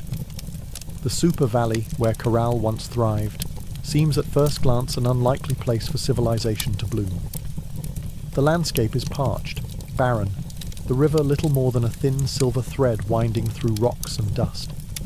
To most eyes it looked inhospitable, a place abandoned by life. Yet it was here, amid the desolation, that one of humanity's earliest great cities took shape. Corral wasn't just a collection of scattered huts or a temporary trading post. It was a planned city, sprawling over 150 acres, filled with pyramids, plazas, residential quarters, and ceremonial spaces. It had scale, purpose, and vision, a complex society blossoming centuries before the Egyptians began stacking stones into pyramids of their own. The people of Corral achieved this without the wheel, without written language, without metal tools. They built massive structures from stone and earth with nothing but ingenuity, communal effort, and the raw power of human will. Yet for thousands of years, Corral's existence remained a secret. Even when travellers stumbled across the strange, weathered mounds scattered across the valley, they mistook them for natural formations, mere hills sculpted by the desert winds. No one imagined that beneath the sand lay one of the oldest cities in the world, predating even the civilizations that history books had crowned as the firsts. It wasn't until the late 20th century that archaeologists, led by Ruth Shady, uncovered the truth. What they found buried in the dust of time would rewrite the story of the Americas and force the world to reconsider what it thought it knew about the birth of civilization itself. Corral had risen, flourished, and fallen in total anonymity. Now, after millennia of silence, its stones are speaking again, whispering of a peaceful, intelligent people who built a world of complexity and wonder in a land where life itself seemed impossible. And this was only the beginning of their story. At first glance, the Supi Valley looks like a place where life should struggle to exist. Harsh winds sweep across endless stretches of sand and stone. The sun beats down mercilessly, drying out the earth, baking the landscape into cracked, brittle sheets. Water is scarce, the river a meandering thread fighting for survival. To the untrained eye, it is a wasteland, barren, empty, forgotten by the gods. But the people of Corral saw something different. They did not see a desert to be feared. They saw a canvas to be shaped. They recognized the river, however modest, as the lifeblood of possibility. And so, with patience, ingenuity, and sheer determination, they turned this unforgiving place into a thriving oasis of life and culture. Their first victory was agriculture. They learned to tame the river's seasonal floods, building simple but brilliant irrigation systems that channeled water across the valley floor. Where others saw sand and dust, they coaxed green shoots of hope: cotton, beans, squash, guava, sweet potatoes. Cotton, in particular, became their treasure. It was spun into fishing nets and textiles, fueling trade with coastal villages and creating bonds that stretched far beyond their desert home. But growing crops was only part of their mastery. The people of Corral understood that survival in the desert required balance. They worked with nature, not against it. They built their homes and plazas from stone and earth, designed to withstand both scorching heat and the rare, punishing rains that occasionally swept through the valley. They studied the stars and seasons, planning their harvests with the precision of master astronomers. Trade became the veins and arteries of Corral's economy. Dried fish, cotton, fruits, and handmade goods flowed up and down the coast. In exchange, Corral received exotic goods: colourful shells from the Pacific, rare stones from the Andes, ideas from distant peoples. They were not isolated, they were connected. In a land where survival seemed impossible, Corral thrived through intelligence, innovation, and community. They didn't conquer the desert with brute force. They partnered with it, learning its rhythms, respecting its power, building a society that was not just functional, it was extraordinary. Against the odds, Corral blossomed into a beacon of civilization, and it was only beginning to rise. Rising out of the desert like ancient guardians, the pyramids of Corral defy everything we thought we knew about early civilization in the Americas. These were not small, crude structures built by primitive hands. They were massive, deliberate works of architecture, created by a people with vision, organization, and ambition. The centerpiece of the city was the Pyramid Mare, the largest of Corral's monumental structures. It stretched more than 450 feet in length and towered nearly 60 feet above the desert floor, a feat of engineering on par with the early wonders of the ancient world. Built from stone, mud, and woven reed bags filled with rocks, the pyramid was designed not just to endure the harsh climate, but to withstand the punishing earthquakes that occasionally rattled the region. And endure it did, standing silent against wind and time for nearly 5 millennia.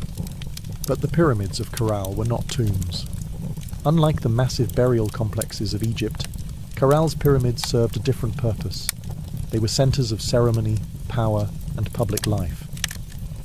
Temples and gathering spaces crowned their summits, accessible by broad, elegant staircases.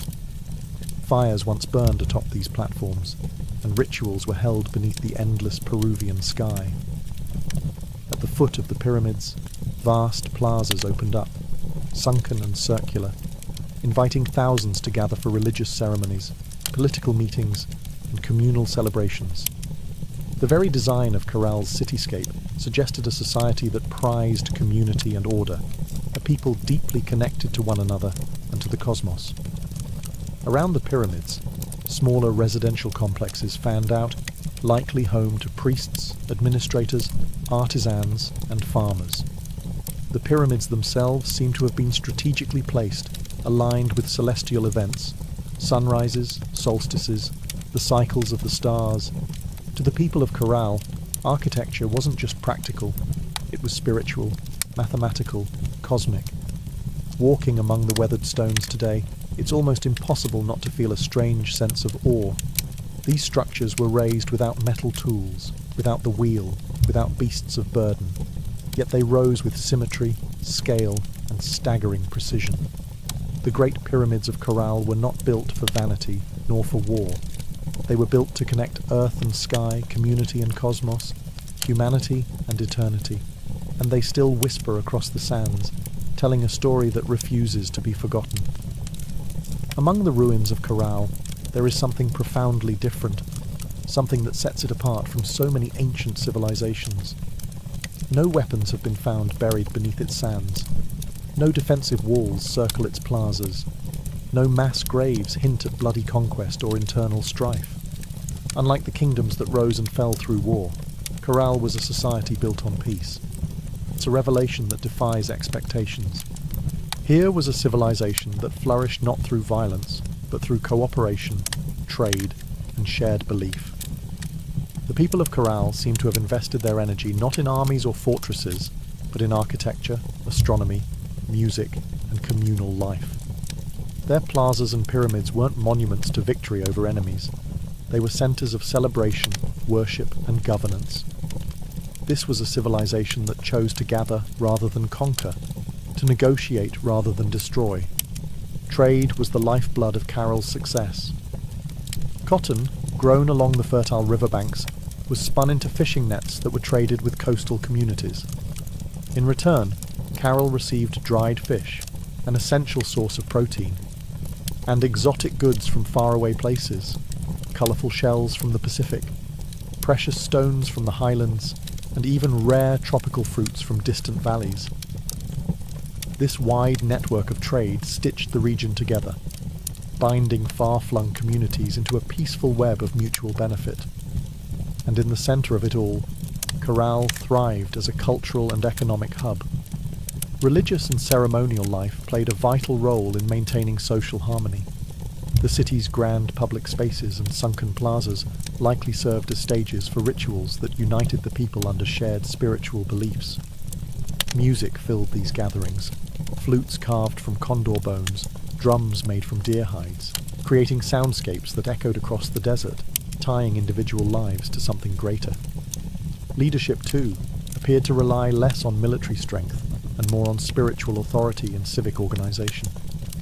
The city's leaders must have coordinated massive construction projects, seasonal agricultural cycles, and complex trade agreements, all without leaving behind the brutal scars of war. In an ancient world so often defined by conflict, Corral stands as a shining exception, a reminder that civilization does not have to rise on the broken backs of the conquered. It can instead be built by the quiet power of collaboration, creativity, and trust. At Corral, the stones still seem to hum with echoes of a world long gone. It was not just a city of buildings and trade, it was a city alive with sound, ceremony, and spiritual rhythm. Music and ritual were woven into the very heartbeat of Corral's civilization. Archaeologists, digging carefully through the dry sands, uncovered a treasure trove of ancient instruments, flutes crafted from the bones of condors and pelicans, whistles fashioned from deer antlers, small drums stretched with animal hides. These artifacts were not simple toys. They were crafted with care, tuned to specific notes, designed to carry sound across the wide, open plazas of the city. In a world without written language, music spoke the language of the soul. Imagine it, the low thrum of drums rising at dusk, flutes keening like the desert wind, feet stamping on the sunken plazas as hundreds gathered under the fading light. Fires would crackle atop the pyramid platforms. Priests, dressed in intricate woven garments, would chant to the gods of the river, the earth, the stars. In those moments, Corral was not just a city, it was a symphony. The layout of Corral itself suggests that ritual life was at its core. The grand plazas were not mere open spaces. They were stages for communal ceremonies, carefully designed to draw people together. The sunken circular courts acted like ancient amphitheatres, focusing sound and sight onto the rituals performed at their centres. And above them all, the pyramids loomed. Not as tombs, but as sacred mountains built by human hands, linking the earth to the heavens. Rituals likely marked the turning of the seasons, the cycles of planting and harvest, the movements of the stars. Music was not just entertainment. It was a bridge between people, between nature and the divine, between the known and the mysteries beyond. No violent murals, no terrifying gods of war, no bloodthirsty sacrifices. In Corral, the spiritual world seems to have been one of harmony, celebration, and reverence. Even today, when the desert wind whistles through the ruins, you can almost hear it. The faint strains of ancient music, the forgotten songs of a people who found beauty, meaning and connection in the heart of the harsh, endless sands. Caral wasn't just a place of music, trade and ritual. It was a marvel of engineering, a testament to human ingenuity in one of the harshest landscapes on Earth. Without metal tools, without the wheel, without draft animals, the people of Caral shaped a city of stone and earth that has endured nearly 5,000 years. Their achievements were astonishing. Massive pyramids rose from the desert floor, constructed not with small, fragile bricks, but with enormous stones carried across the dry valley. Workers transported rocks using reed bags, ingenious baskets strong enough to bear heavy loads, woven from the very plants that grew along the riverbanks. Layer upon layer, they built with care, stacking stone and filling the interiors with rubble to create structures that could withstand not only time, but nature's fury. And they understood nature well. Caral lies in a region prone to violent earthquakes, yet their pyramids and plazas survived largely intact. How? By mastering earthquake-resistant architecture. Builders used flexible construction techniques, layered fills, wide foundations, and rounded corners that allowed their monuments to absorb and dissipate seismic energy. It was engineering born not from textbooks, but from an intimate knowledge of the earth itself. Water management was another silent triumph. Despite living in a desert, the people of Caral developed sophisticated irrigation systems. Channels and canals carefully guided river water to their agricultural fields, allowing crops to flourish even during dry seasons. No water was wasted. Every drop mattered. The layout of Caral itself reflected brilliant urban planning. Major structures aligned with key astronomical points, suggesting a deep understanding of the solar cycles. The sunken plazas, with their precise geometry, were more than gathering places. They were instruments for tracking the heavens, allowing priests and astronomers to predict seasons crucial for survival. Even the city's organization spoke of a complex society. Residential zones, administrative areas, ceremonial centers, all were arranged in harmony, balancing communal life with sacred spaces. They built not just for the moment, but for generations. Today, as modern engineers marvel at Caral's resilience, they are reminded that greatness is not measured by technology alone. Sometimes the deepest wisdom lies in understanding the forces of nature, in working with the land, not against it. Caral's stones have endured storms, quakes, and the erosion of time itself. They stand as a silent testament to a civilization that engineered their dreams into the desert sands. For centuries, the city of Caral flourished, a beacon of peace, music, trade, and architectural mastery in the desert sands. And then, quietly, almost without a trace, it was abandoned.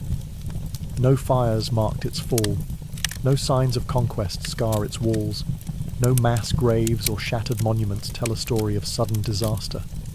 Instead, Caral simply faded, its plazas emptied, its pyramids left to the drifting sands, its flutes and drums silenced by time. Why did they leave? That question still lingers like a ghost across the Super Valley. Some scholars believe that environmental change struck the final blow. Evidence suggests that a long period of drought may have crippled Caral's agriculture. Without the river's life-giving waters, the fields would have withered. Trade networks, dependent on surplus cotton and food, would have faltered. The careful balance Caral had maintained with its harsh environment may have finally tipped beyond repair. Other theories point to shifting trade routes. As neighbouring cultures grew and new centres of power emerged along the coast and inland, Caral's influence might have diminished. Perhaps the goods they once supplied, cotton, fish, produce, were no longer enough to sustain their role as a dominant city. Slowly, the lifeblood of commerce drained away. Still others whisper of internal decline. Without written records, we can only imagine political struggles, religious upheaval, or simple exhaustion after centuries of growth. Even peaceful societies can fracture under pressure when survival becomes uncertain. Whatever the cause, the the departure seems to have been gradual, not sudden. Families likely drifted away one by one, seeking more fertile valleys, stronger rivers, new beginnings. Children who once ran across Corral's plazas grew up telling stories of a lost city behind them, stories that would eventually fade into legend. The desert reclaimed what humans had built. Winds carried fine sand over stone temples. Flutes lay buried beneath shifting dunes. What had once been a humming, vibrant civilization became a field of silent, sleeping mounds. For nearly 4,000 years, Corral remained hidden, a whisper beneath the sands, waiting. Today, as archaeologists carefully uncover its stones, the question still burns. How does a city so advanced, so beautifully crafted, simply vanish? Perhaps the truth is that even the greatest civilizations, no matter how wise or peaceful, are still fragile, threads woven into the tapestry of time, forever vulnerable to the unseen forces of change. For millennia, Corral lay forgotten, buried beneath the silent sands of the Super Valley. Travellers passed the strange, rounded hills that dotted the landscape, never suspecting that beneath their feet lay the ruins of a civilization older than the pyramids of Egypt. To them, these were just natural formations, mounds shaped by the wind and time. It wasn't until the late 20th century that the world would finally hear Corral's voice again. In the 1990s, Peruvian archaeologist Ruth Shady led a team into the Super Valley, driven by curiosity and a growing sense that these hills might hold secrets no one had yet uncovered. What they found would rewrite the story of human civilization in the Americas. Layer by painstaking layer, the sand was brushed away. Beneath it emerged walls of carefully cut stone, grand staircases, sunken plazas, pyramids, a city far older than anyone could have imagined. Radiocarbon dating confirmed the unbelievable. Corral was over 4,600 years old, thriving at the same time as the earliest civilizations in Mesopotamia and Egypt. It was a discovery that shook the foundations of archaeology. Before Corral, scholars believed that civilization in the Americas developed much later, shadowed by the great empires of the Old World. Corral changed everything.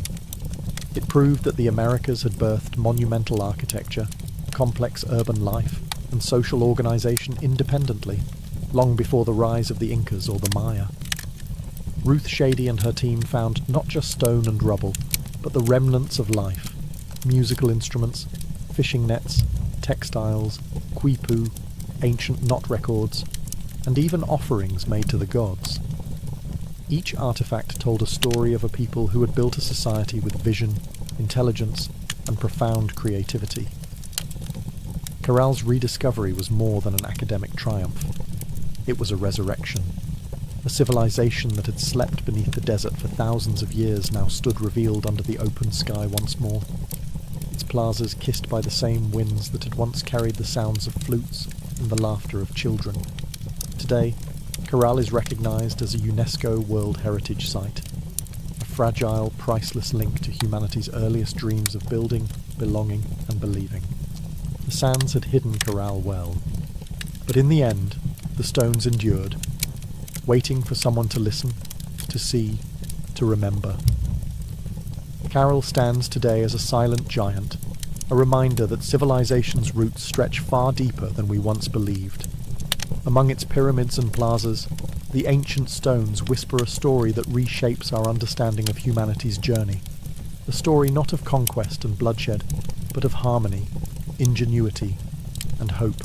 Long before the towering empires of Greece, Rome, or even Egypt, the people of Corral were building something extraordinary. They raised pyramids without the wheel. They mapped the stars without written records. They created a thriving society rooted in trade, music, ritual, and engineering, all without leaving scars of war upon the land. In an era often defined by conflict, Corral offers another vision of what civilization can be, a society that valued connection over conquest, knowledge over domination. It reminds us that complexity does not require violence. that greatness is not measured by how many armies march across a battlefield, but by how a community comes together to build, to create, to dream. Carol's legacy reaches far beyond the dry sands of the Soup Valley. It challenges old assumptions, that civilization had a single cradle, that urban life and monumental architecture belonged first to the Old World. Chorale proves that humanity's spirit of innovation and aspiration arose independently in many corners of the earth, shaped by different hands, but driven by the same eternal desires: to endure, to celebrate, to reach toward the divine. Today, walking among Chorale's weathered ruins, you can almost hear it. The pulse of drums, the low hum of flutes, the murmur of traders bargaining in the plazas, the laughter of children racing through stone alleys under a sky of endless stars.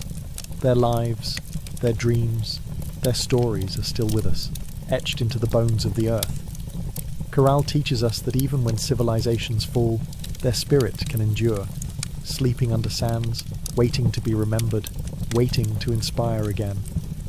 In the great timeline of human history, Chorale shines not just as a relic of the past, but as a beacon for the future, a reminder that, even in the harshest deserts, even under the heaviest sands, the seeds of wonder, wisdom, and peace can take root, and build a world that reaches for the stars.